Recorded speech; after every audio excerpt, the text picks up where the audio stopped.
Hello बच्चों, the Bihar teacher history maker मेरा mobile मेरी शिक्षा में आप लोगों का स्वागत है।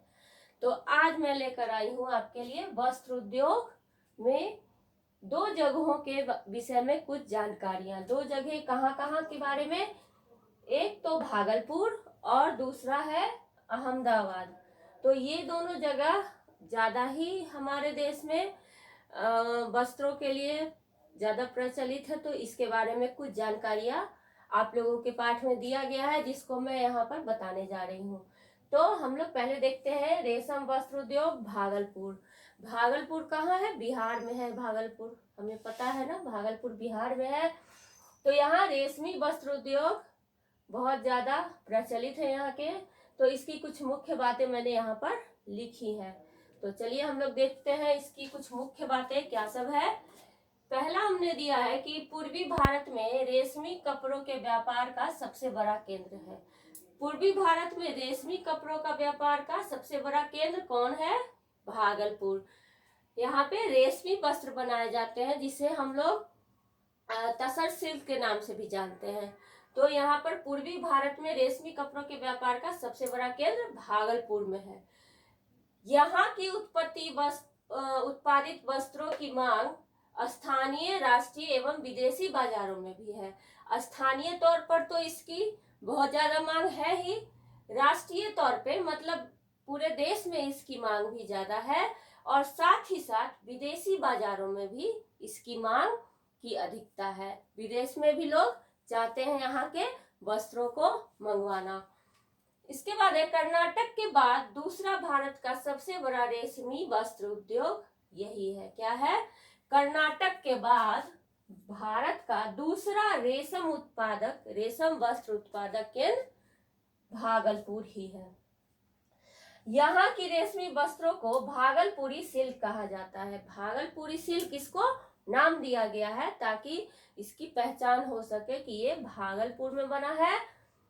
यहाँ की सिल्क को तसर सिल्क कहा जाता है। आप लोग कभी अपने मम्मी के मुंह से सुने ही होंगे, तसर सिल्क की साड़ी है, ये तसर सिल्क की साड़ी है। तो वो तसर सिल्क जो होता है वो रेशमी वस्त्र का एक प्रकार होता है जो भागलपुर में बनाया जाता है। अगला है यहाँ जल की उपलब्धता, परिवहन सुविधा, कुशल कारीगर एवं शहतूत की बहु आयात है। यहाँ पर जल आसानी से मिल जाता है। उद्योग को चलाने के लिए मैंने बहुत सारी कारकों को बताया था, जिसमें जल भी जरूरी है। तो जल की उपलब्धता हो जाती है, परिवहन की सुविधा है, आयात निर्यात करने में, कच्चे मालों को लाने में परिवहन की सुविधा है, और कुशल कारीगर वहाँ पे मिल जाते हैं। इसके साथ साथ शहतूत की बहु आयात है। शहतूत में क्या होता है कि रेशम के कीड़ों से वो रेशम तैयार किया जाता है, तो इसलिए शहतूत के ही कीड़े पे ऐसा किया जाता है। तो बहु आयात है वहाँ पे, उसकी भौगोलिक स्थिति के कारण वहाँ पर इसके कीड़े बहुत ज्यादा होते हैं।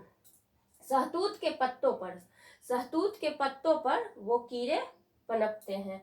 शहतूत एक पेड़ होता है जिसके पत्ते पर वो कीड़े पनपते हैं, रेशम के कीड़े, जिससे रेशम तैयार किया जाता है। भागलपुर रेशम उद्योग की दशा बिगड़ती चली गई है। अभी तत्काल स्थिति में इसकी दशा बिगड़ रही है। क्यों? क्योंकि बुनकर को उचित मूल्य प्राप्त नहीं होता है। जितने में वो काम कर रहे हैं उतना मूल्य उनको नहीं मिल पा रहा है, इसलिए वो जगह छोड़कर दूसरे कामों में लगना ज्यादा पसंद कर रहे हैं। मुनाफाखोरी, बीच में जो लोग पड़ते हैं वो अपना मुनाफा कमा लेते हैं और बुनकरों को बहुत नुकसान पहुंचता है। संरक्षण का अभाव, सरकार के द्वारा जो संरक्षण किया जा सकता है कच्चे मालों का और जो बना हुआ माल है उसका, तो उसमें कमी आ गई है, जिसके कारण माल बर्बाद हो जाते हैं। बुनकरों को अन्य व्यवसाय में रुचि, बुनकरों को और भी व्यवसाय वहां पर हो गए हैं जिसमें रुचि होने लगी है, तो वो उनको छोड़कर जाते हैं। अधिक ब्याज पर ऋण इत्यादि इसके मुख्य कारण है।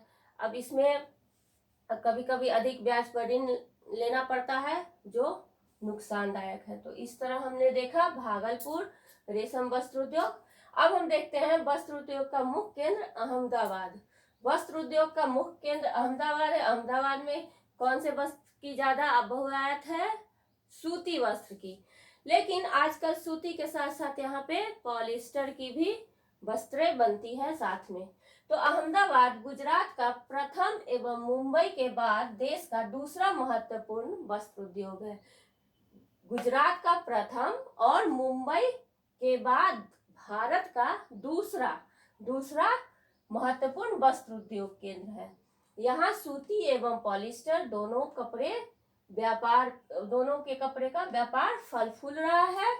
यहाँ लघु कुटीर उद्योग भी बड़े पैमाने पर स्थापित है। जब इतना ज्यादा संख्या में कपड़े बन रहे हैं तो लोग छोटे छोटे लघु उद्योग भी खोल दिए हैं, कुटीर उद्योग भी खोल दिए हैं, वो बड़े पैमाने पर चल रहे हैं।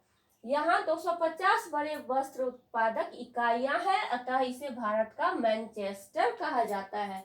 250 बड़े वस्त्र उत्पादक इकाइयां हैं जिसके अंतर्गत छोटे छोटे कुटीर उद्योग, लघु उद्योग बहुत सारे बनाए गए हैं, जिस कारण से वहां पर वस्त्र उद्योग की बहुआयात है, तो इसे भारत का मैनचेस्टर कहा जाता है। ये आपको जीके में भी आ सकता है कि भारत का मैनचेस्टर किसे कहा जाता है, तो आप लिख सकते हैं भारत का मैनचेस्टर अहमदाबाद को कहा जाता है।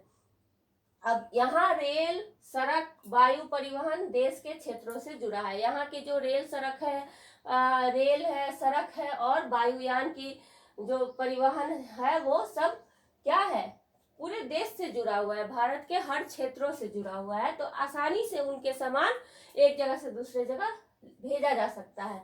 समुद्र निकट होने से निर्यात आसान हो गया है। समुद्र नजदीक होने से क्या हो गया है कि विदेशों में भी सामान भेजना आसान हो गया है। सस्ते और कुशल श्रमिक, सस्ती ऊर्जा, कपास उत्पादक क्षेत्र से कच्चे माल की उपलब्धता, ये सब यहाँ आसानी से मिल जाता है, जिस कारण से यहाँ वस्त्र उद्योग फल फूल रहा है और मुख्य केंद्र इसको बनाया गया है अहमदाबाद को। तो बच्चों आज इकाई 3 ख वस्त्र उद्योग आपका समापन की ओर है। अब अगले हम लोग कल वीडियो में देखेंगे इसके प्रश्नोत्तरों को। तो चलिए बच्चों आज के लिए इतना ही। आप लोग पिछले सारे वीडियो देखिए वस्त्र उद्योग से जुड़े हुए, और कल के प्रश्नोत्तर के लिए तैयार रहिएगा।